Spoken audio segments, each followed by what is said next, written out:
Perché architetto o geometra e impresa edile non sono sufficienti affinché tu possa vivere al meglio la tua ristrutturazione?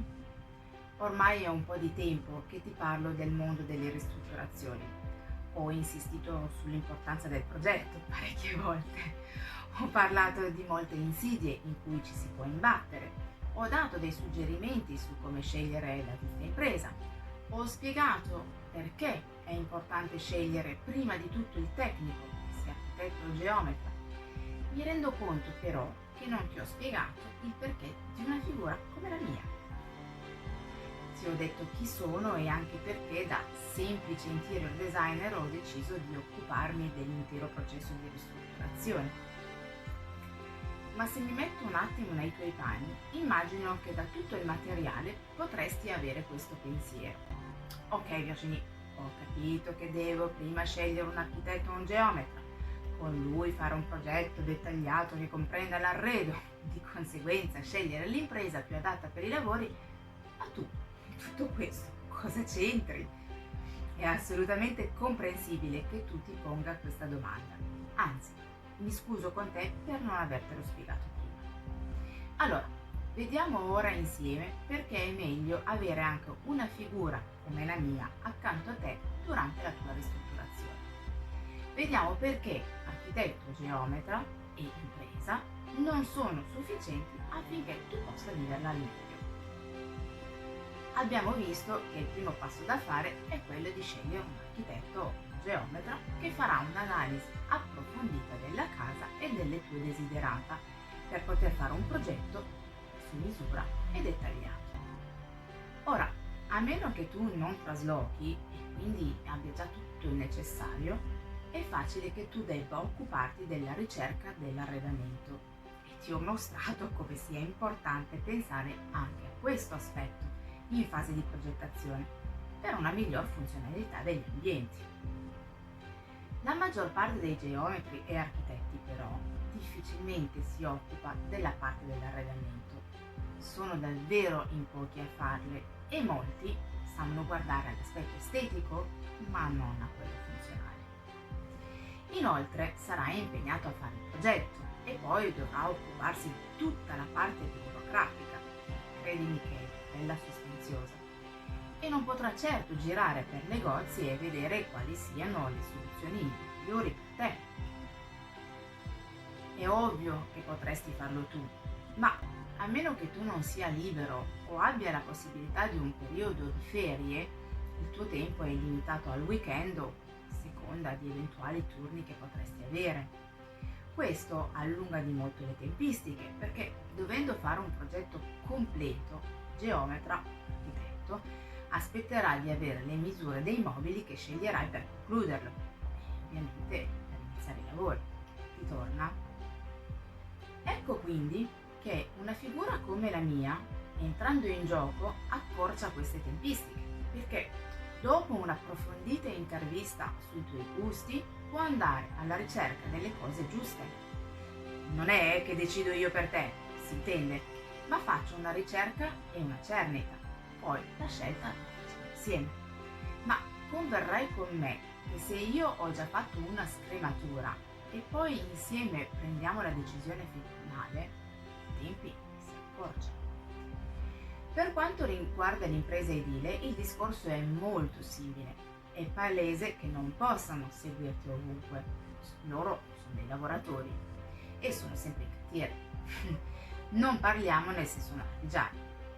E poi abbiamo visto che l'impresa o gli artigiani vanno scelti in base ai lavori indicati dal progetto per poter avere una manodopera davvero qualificata e specializzata in quella tipologia di opera. E poi, per quanto riguarda i materiali, i casi sono due.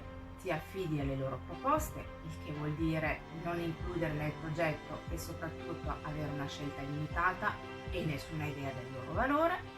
Cerchi tu il materiale andando in giro nei vari posti, ma qui si presenta lo stesso problema che è per i mobili.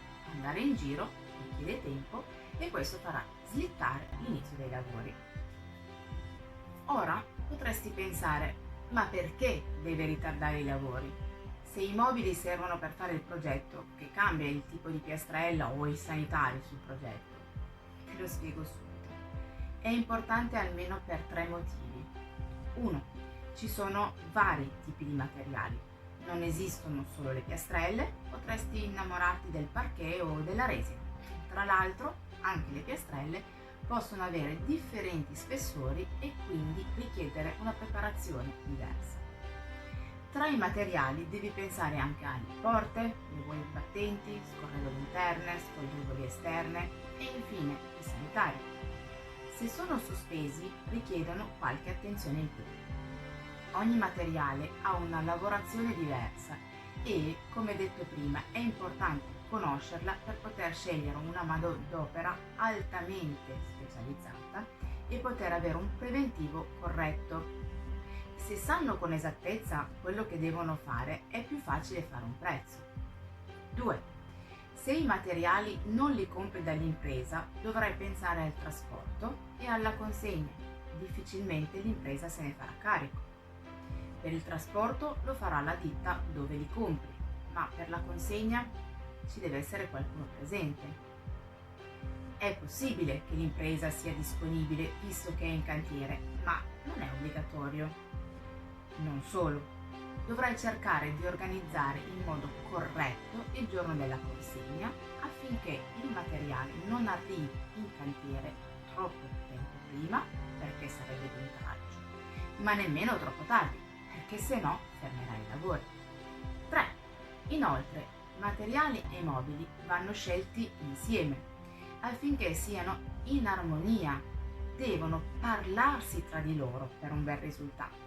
Se scegli e compri i mobili per poter fare il progetto e solo dopo vai a scegliere i materiali, avrai delle limitazioni date dallo stile e dai colori. Ma se girando ti innamori di un tipo di piastrella che non c'entra nulla con i colori del mobile, potrebbe succedere il contrario, come fai? La ricerca, lo studio e la scelta dei materiali e mobili da includere nel progetto richiede tempo. Visto che l'impresa va scelta dopo aver studiato un progetto dettagliato e visto che architetti e geometri difficilmente lo fanno e comunque sono impegnati nella stesura della prima parte del progetto e nella parte burocratica, ecco che io posso esserti di supporto. Come interior designer, una volta capiti i tuoi gusti e le tue esigenze, saprò andare a trovare tutto il necessario e lo includerò nel progetto mettendomi a tavolino con l'architetto o il geometra. Sarò presente a tutte le consegne e anche al montaggio dei mobili. Che te ne pare? Una scocciatura in meno? Infine sarò il tuo interlocutore. L'impresa o gli artigiani saranno impegnati a lavorare nella tua casa. L'architetto o il geometra dovrà tenere conto del cantiere, della sicurezza e della burocrazia. Certo, ti terranno aggiornato, ci mancherebbe, ma quanto? Io sarò i tuoi occhi e le tue orecchie e sarò sempre in contatto con te. Ti è piaciuto questo video?